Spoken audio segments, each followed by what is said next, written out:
In question 1, we're asked to go on to the Fred economic database to look at the U.S. exports, imports, and their balance of trade, which is exports minus imports. So the question is asking in 2016 how much did the U.S. export in trillions, how much did they import, and what was the trade balance? So if we look at this graph, we see that the import line is above the export line, so we immediately know that the trade balance is going to be negative. In 2016, the exports equated to 2.227 trillion bucks.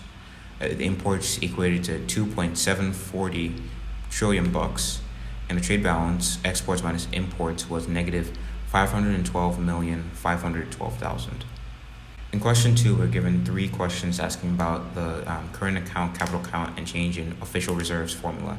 Formula goes current plus capital equals change in official reserves. So in part A, we're given a situation where current account equals negative 10, capital account equals 15. We're asked to find the change in reserves.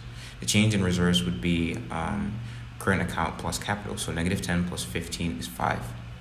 In part B, we're given the current account, which is negative 10, the change in reserves, which is negative 3, and we're asked what the capital account is. In this case, we can modify the formula equation to be capital account is equal to the change in official reserves minus the current account. So negative 3 minus negative 10 is equal to 7. In part C, we're given a situation where our college expenses is $12,000, our income from our barista job is $4,000, and what's our current account? And if we haven't changed our reserves, what would our capital account be? So the current account formula in this point would be exports minus imports plus net income plus changes in reserves. So exports minus imports, 0 for exports, negative 12 for imports, plus their net income was at 4,000 plus 0 is equal to negative 8,000, which would mean that our capital account is equal to change in official reserves minus the current account. So minus negative 8,000 plus 0 is going to be $8,000 in capital. Question 3 has us looking at a few scenarios and deciding whether the options are good investments or foolish ways to spend money. Part A asks how one should use their student loans, pay for a TV and not be able to afford textbooks, or to buy textbooks and coffee to study. Because the textbooks and coffee are going to contribute to gains down the road, this is a good investment, and buying an unnecessary TV instead of books is obviously foolish. Part B uses the example of borrowing money to attend parties, to network and meet people, or to simply have fun. Again, networking and branching out will bring in more gains down the road, so it's a good investment, while borrowing money to have fun parties is foolish. And Part C asks whether money should be borrowed to invest in the future of a country or to cover a spending binge. Obviously, the former is a good investment, while borrowing to cover a spending spree is foolish and detrimental. Question 4 deals with current account and whether specific examples will raise or lower it. For Part A, when country X sends aid to country Y, the current account will be lowered as aid money is flowing out of the country. In Part B, as investors in country X receive more payments than usual from country Y, it will raise the current account as investments in foreign stocks are going up. Part C deals with the opposite, where investors in country Y are receiving more from businesses in country X, and so the current account of country X will go down.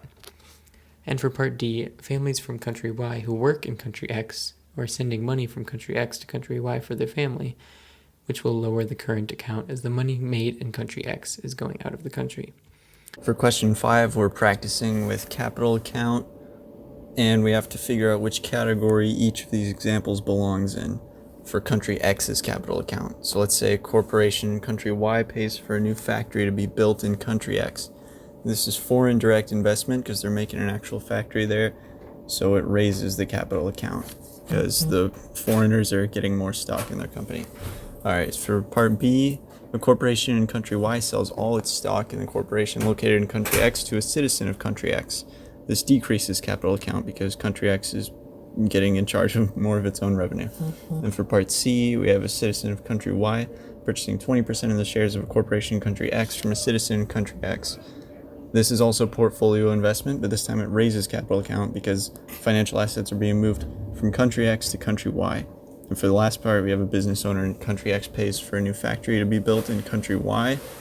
This is foreign direct investment because it involves an actual new factory, and it lowers capital account because country X is getting more assets. Now, question 6 asks us to analyze the implications of a chronic or long-term trade deficit in an individual setting as well as in terms of international trade. So as our text points out, running a trade deficit isn't necessarily a bad thing, even when it seems chronic or long-term, because a trade deficit which seems like a negative current account now may result in a positive account in the future, and in some cases that might be happening right in front of our faces. So although Salu doesn't earn anything monetarily from his barber, he does benefit from paying his barber to do his hair. So he may look more presentable, and so his capital account surplus increases every time he gets a new sharp look, and that is a positive gain on the long run. So if we look at analogous scenarios comparing international trades, the same principles hold true. When a country proves to be fitting for investment, more countries will buy its bonds, and this is great in the long run because it creates capital account, and it may show as a trade deficit at first, but generally trade deficits eventually get balanced out. So here we want to be considering about the long-term effects, and so this is a result of different perspectives as well as how long in the future we're looking.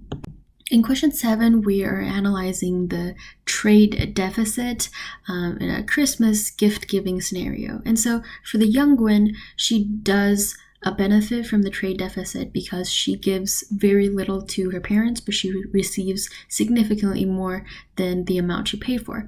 And so considering this net positive current account likely wouldn't result in a fall in her future capital account, this is a gain because she likely wouldn't have to pay back. But in part B, we see that her parents now do ask her to pay back. So this is not good news for her because now she's 25 years old, and while she may be able to pay back her parents, she also has more responsibilities now. So tuition, student loans, rent, mortgage, living expenses, childcare. And so being on a trade surplus now puts more burden on her more than ever because she might have to cut back on those more essential expenses, which can be a very hard thing to do.